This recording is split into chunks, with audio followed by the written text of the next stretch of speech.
Ayan guys, ayun. So pag mga DMD staff po, sariling sika po tayo.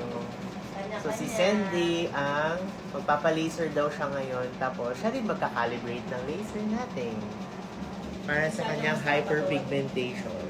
Yan. Meron pa akong balat-balat guys dahil natanggal ko guys. Huwag yung tatanggalin na. Pag may balat, parang ano-ano ko lang. Avoid scratching and touching. Pero accident lang guys, grabe. So yung isa dito, naka-anesthesia kasi magpapa-lash lips daw siya. Tingnan natin siya. Interviewin natin siya guys. Oh, yan! So yan si Jaja. Second session na ng kanyang lash lips para mas pinker, mas lighter. Kasi may parang, hindi naman parang dark yung skin mo. Parang meron lang siyang ano. Parang kailangan lang natin siyang brighten up or like freshen or pa-alive even more, I guess. So yun guys, later. Ayan si Ai. Hi Ai! Salamat. So, salamat po sa aking breakfast and lunch for today. Ganyan. Thank you, Ai. Salamat po. So, anong masasabi mo sa... anong masasabi mo sa init ngayon? Ja. Uy, okay. Okay. Ayan guys, babalikan natin si Zendy para sa kanyang hyperpigmentation. Ready na, Sens? Opo. Okay, ready? So, yun guys. Ganyan, okay lang? So yun guys, pagdating sa melasma sa mga Filipinos, kailangan huwag tayong masyadong aggressive. Kasi lalo siyang magiging accentuated or magkakaroon siya ng rebound hyperpigmentation. Kaya pag melasma guys, huwag tayong masyadong gagamit ng mga harsh chemicals, mga harsh treatments. Pag magle-laser tayo ng melasma, huwag masyadong malakas yung energy kasi lalo siya, may tendency siya na lalo siyang kakalat or lalo siyang magiging accentuated. Okay, thank you so much. Ayan guys, tapos na ang ating laser ni Madam Zendy. Ngayon, nagpe-prepare siya ng ating clinical peel para sa hyperpigmentation. So, ako yung... Ayan. So, ito guys. M to, di ba? So, ito yung clinical peel na ginagamit natin for the patients na nag-experience po ng hyperpigmentation. So, yan. Si Zendy kasi guys, siya, mestiza, kaya prone siya sa hyperpigmentation. So, diba hindi mahapdi, Zens? So, ili-leave on mo lang to, Zens, ha? Para mas ma-absorb siya sa skin mo. Dito rin sa, sa may under eye area, lagyan ko close lang ng eyes.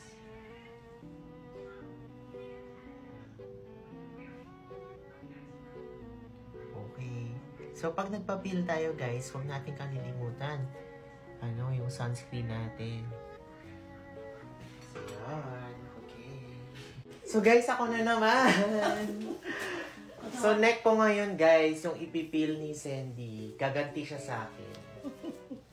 Actually guys, hindi pantay yung neck ko. So yung neck ko at saka yung dito ko, upper chest, at saka face ko, hindi siya pantay. Kasi hindi ako nag-skincare sa neck. Madali ako ma-irritate sa neck. Kaya parang naiiwan yung neck ko. At saka ayaw ko din minsan sunscreen minsan. Kasi kung naka-medical coat ako, di ba, minsan nagmamantsa siya dito. Pero pwede, Dok? Pwede naman. Anong allowed na dito, Dok? Yung serum sunscreen natin, pati silicone. Hindi po pwede na yan. skincare, Dok. Skincare na yan, Sinacor. Acno-Revlon ba? Oh, medyo pwede naman acno-regulin or retinol, kaya lang medyo be careful lang kasi medyo irritating at saka sensitive ang ating neck. So ayan guys, ang haba na ng video na to guys. So yeah. So start na tayo. Ipipil ako ni Zendy. Isama mo yung yung pimple ko dyan, sis. Ayan. Kasi guys, mag-a-attend tayo ng TikTok event kasi makikita nila ba't ganyan yung leeg ni Doc Mike? Grabe naman. So, yun. Thank you so much. Dapat siguro gawin natin to every 2 weeks, no? Sige. I-ano natin. Dapat, Doc, may record ka rin. Correct. Ayan na siya, guys. So, kung gusto nyo magpa-clinical peel, yung pang hyperpigmentation, guys, hanapin nyo lang si Zendy and i-ask ninyo yung M-peel. Okay. Para sa acne naman, A-peel tayo. A na clinical peel at saka M clinical peel. Yung bato ko din, Zens, para hindi maiwan.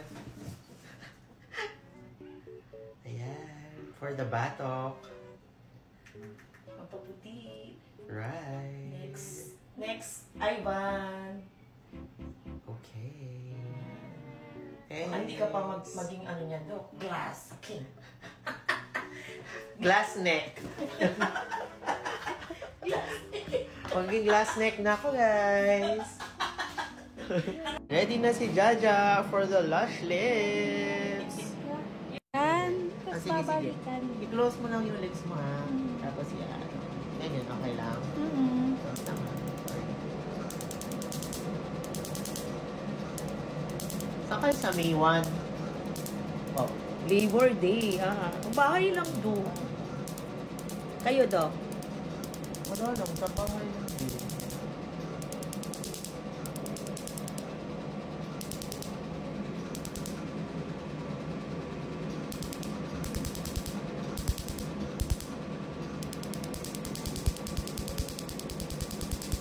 Dok, parang yung next gusto ko ganyan. Pwede yung red scar. Oo, pwede. Red sa melasma ko lang. Arrow star? Pwede naman din. Di ba sabi mo, Dok, pwede? Oo, pwede. Yung CO2. Pero hindi lang, hindi. Huwag CO2. Pwede naman yung CO2, kaya lang for Filipinos kasi hindi tayo na Sa ng melasma. CO2 sa melasma.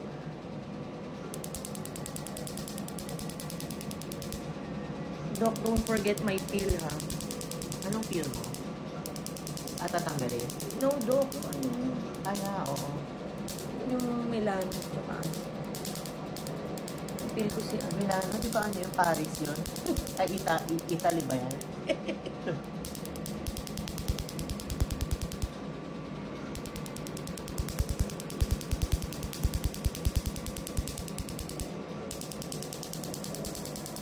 Hindi dumugo yung lips niya.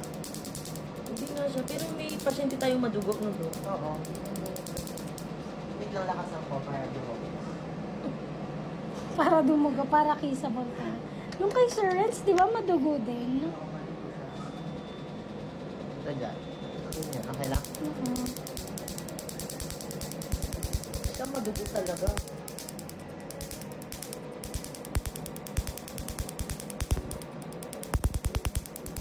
Hindi talaga siya dudugo. So, depende lang talaga. Baka hindi mo nalalagyan ng petroleum jelly yung lips mo at night. Yan na, mukha na siya si Heart Evangelista ngayon. Isable lips na na dyan. Tingnan mo dyan. Okay. Ah, diba? Ganda. Heart Evangelista. Sino ka dyan? Uyo ka ngayon, Heart. Ready to Bye! wait lang. Oh, ready ka na sa Thank ano, you. France? Sa Ready Fashion na! Week! Oh, ready na sa Fashion Week! ready na sa pang kalips-kalips niya mamaya. Uy! Oh, hindi siya madugo ngayon compare nung una, no? Oo. Ang ganda. No? Sana Maganda all. yan pag ano, like event. May event ka ba today? Wala na. Mag-event ka, sayang naman siya. Ganyanan lang. Papa-event ako. So, ayan guys, sana nag-enjoy kayo sa aming maliit na kulitan. So, yun guys, visit nyo kami here at DMD Skin Sciences. Basta Acne, DMD!